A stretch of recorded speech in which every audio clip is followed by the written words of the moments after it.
नमस्कार. मी सुशील कुलकर्णी आहेच आहे. असतो संभाजीनगरला, पण मूळचा लातूरकर आहे. लातूरकर असल्यामुळं लातूरच्या भल्या-बुऱ्याची चिंता आणि विचार करावा लागतो.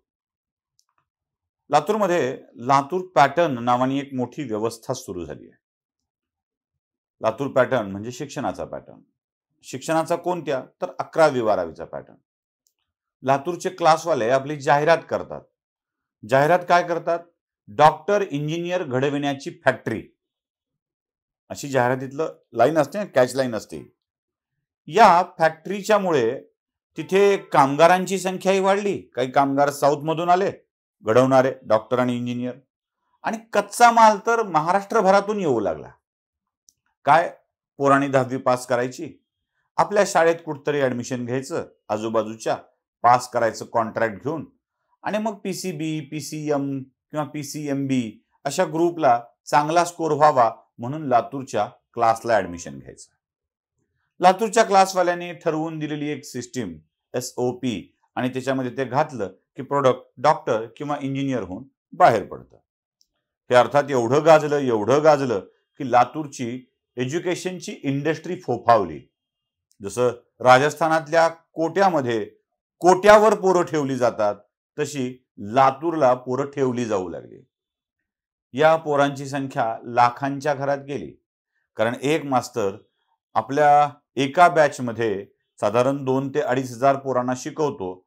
म्हणजे मग विचार करा, किती बॅच, किती मास्तर, किती क्लासेस, किती कंपन्या, काय काय उत्पन्न असेल. बरं, नुसती पोरं शिकायला आली म्हणून भागत नाही. मग पोरांना राहायला सोय लागते, पोरांची खायला सोय लागते.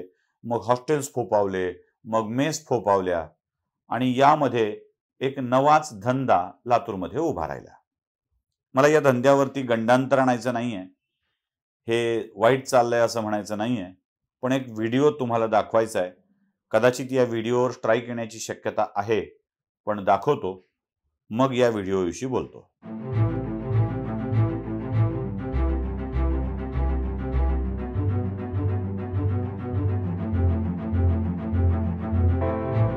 पाहिलं? हा व्हिडिओ आहे लातूरच्या एका क्लासमधला नव्हे, हॉस्टेलमधला. दुसरं घर, तिसरं घर अशा जाहिराती केल्या जातात, आणि मग या क्लासमधल्या पोरांना, हॉस्टेलमधल्या पोरांना हॉस्टेलचा चालक रात्री बेधुंद होऊन कुठल्या ना कुठल्या कारणाने मारत राहतो. आता कुणी लोक म्हणतील की कुलकर्णी, या व्हिडिओतल्या मुलांनीच चूक केली होती. कुणी म्हणेल, कुलकर्णी तुम्हाला वस्तुस्थिती माहित आहे का? वस्तुस्थिती काय असेल ती असेल. हॉटेल चालकांना अशा स्वरूपात मुलांना मारण्याचा अधिकार कोण दिला? एक. नंबर 2, मुलं काहीतरी भयंकर कृत्य करतायत, तर त्याकडे दुर्लक्ष कोण करताय? म्हणजे मला तर अशी माहिती आहे की क्लासेसच्या एरियामध्ये, हॉस्टेलच्या एरियामध्ये आता गांजा विक्रीचं प्रमाण वाढलं आहे. खात्री करून घ्या, आठवड्याला 2-3 किलो गांजा खपतो म्हणजे खपतोच म्हणे. म्हणजे महिन्यात 8-10 किलो गांजा तरी कुठेच गेला नाही. 8-10 किलो गांजा हॉस्टेल आणि क्लासेसच्या एरियात विकला जात असेल, तर याच्यापेक्षा दुर्दैवाची गोष्ट कोणती? या लातूर पॅटर्न विषयी मला फारसा आक्षेप नाही आहे, कारण हा लातूर पॅटर्न खूप सुंदर होता. त्यात काय होतं की विद्यार्थी, शिक्षक यांचं एक नातं होतं. कॉलेजेस खूप छान पद्धतीने शिकवायची. म्हणजे त्यांनी आपापली एक सिस्टीम डेव्हलप केलेली होती. त्याच्यामध्ये शाहू कॉलेज असेल, दयानंद असेल, महात्मा बसवेश्वर असेल, किंवा अन्य कोणती कॉलेज असतील, ती चांगल्या पद्धतीने मुलांना शिकवायची. यांना पूरक म्हणून काही शिक्षक आपापला विषय शिकवायचे. त्याच्यामध्ये कोणी गणित शिकवायचं, कोणी विज्ञान शिकवायचं म्हणजे फिजिक्स शिकवायचं, कोणी बायोलॉजी, कोणी केमिस्ट्री, असे क्लासेस घ्यायचे. इंडिपेंडेंट क्लासेस होते.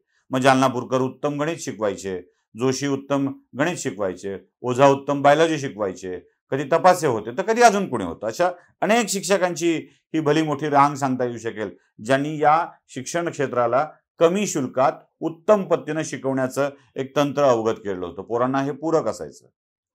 जेव्हा हे क्लासेसचा धंदा व्यवस्थित चालू लागतो असं वाटायला लागलं, तेव्हा याच क्लासेसचं रूपांतर पॅकेज आणि इंडस्ट्रीमध्ये झालं.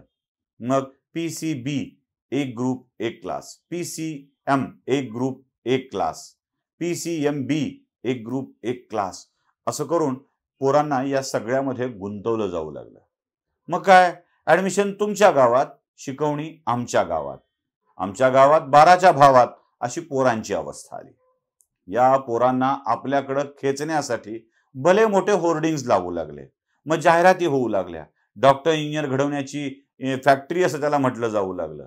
आणि मग हे जे कमी शुल्कात शिकवणारे एक एक विषय शिकवणारे शिक्षक होते, यांच्या कामाला ओहोटी लागली.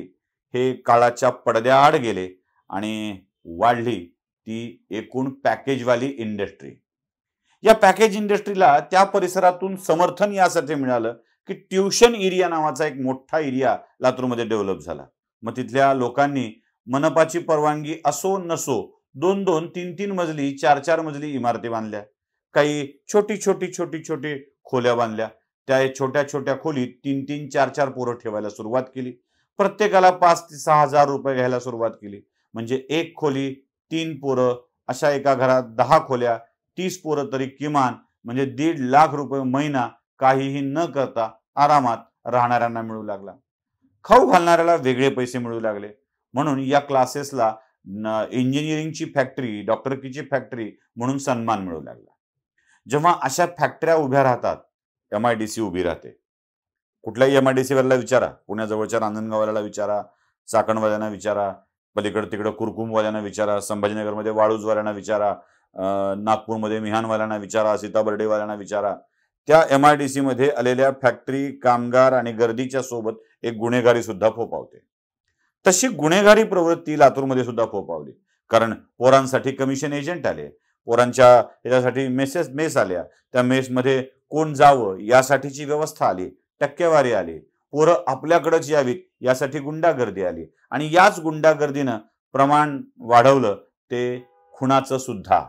म्हणजे क्लास चालकाचा खून लातूरमध्ये होऊ लागला. लोक एकमेकावर कुरघोडी करू लागली. एक क्लास चालक सुपारी देतोय, दुसरा दुसऱ्याला मारतोय, हे प्रकार घडू लागले.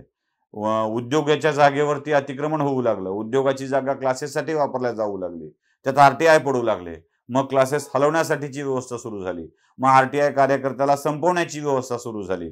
जो कोणी या विषयात काम करेल त्याला मारहाण होऊ लागली.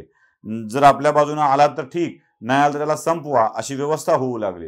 अहो, क्लासेसवाल्यांनी शेकडो एकर जमिनी लातूरच्या परिसरात घेतल्यात. मी शेकडो हा शब्द वापरतोय, हजारो एकर जमीन घेतल्या. एक क्लासवाला तर चक्क लातूरमध्ये मेडिकल कॉलेज टाकण्याची तयारी करतोय राजकारण्यांच्या सोबत राहून. मग अशा ठिकाणी जी मारहाण तुम्हाला मी दाखवली तशी मारहाण होणं स्वाभाविक नाही का?